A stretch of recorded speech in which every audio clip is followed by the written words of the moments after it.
হঠাৎ কোথা থেকে যেন উড়ে এসে বড়সড় পাথরের একটি টুকরো আছড়ে পড়ল গুরুগাঁওয়ের বদলি গ্রামের মাঠে।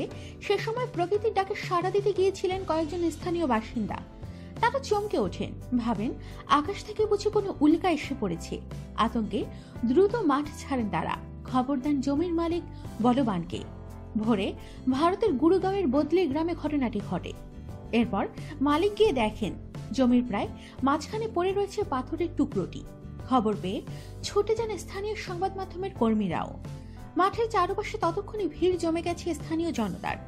মুখে মুখে রটে যায় মহাশূন্য থেকে কোনো বড় উল্কা আছড়ে পড়েছে তাদের গ্রামের মাটিতে। গুজব হাওয়ার চেয়েও দ্রুত ছোটে, গ্রামের পর গ্রাম রটে যায়। মহাকাশ থেকে অজানা কোনো উড়ন্ত বস্তু বদলির গ্রামের মাটিতে এসে পড়েছে। বেলা যত বাড়তে থাকে ভিড়ও বাড়তে থাকে পাল্লা দিয়ে।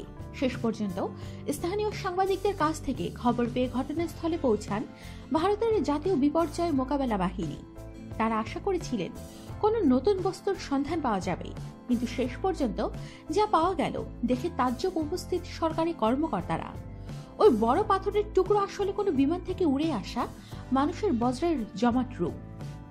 হরিয়ানা নগর উন্নয়ন দফতরের স্টেট কর্মকর্তা বিবেক কালিয়া বলেছেন, গ্রামবাসীরা ভেবেছিলেন উড়ে আসা বস্তুটি কোনো পাথর, কিন্তু ওই টুকরোটি আসলে মানব বজ্রের জমাটবদ্ধ রূপ। কোনো কারণে ঠান্ডায় সম্ভবত সেটি জমাট অবস্থায় এসে পড়েছে। এমন ঘটনার জেরে ন্যাশনাল গ্রিন ট্রাইব্যুনালের পক্ষ থেকে বেসামরিক বিমান পরিবহন মন্ত্রণালয়কে নির্দেশ দেওয়া হয়েছে, ভবিষ্যতে আকাশ থেকে মানব বজ্র মাটিতে এসে পড়লে দোষী বিমান সংস্থাকে 50,000 টাকা জরিমানা দিতে হবে। আমাদের সাথেই থাকুন আর অবশ্যই সাবস্ক্রাইব করুন।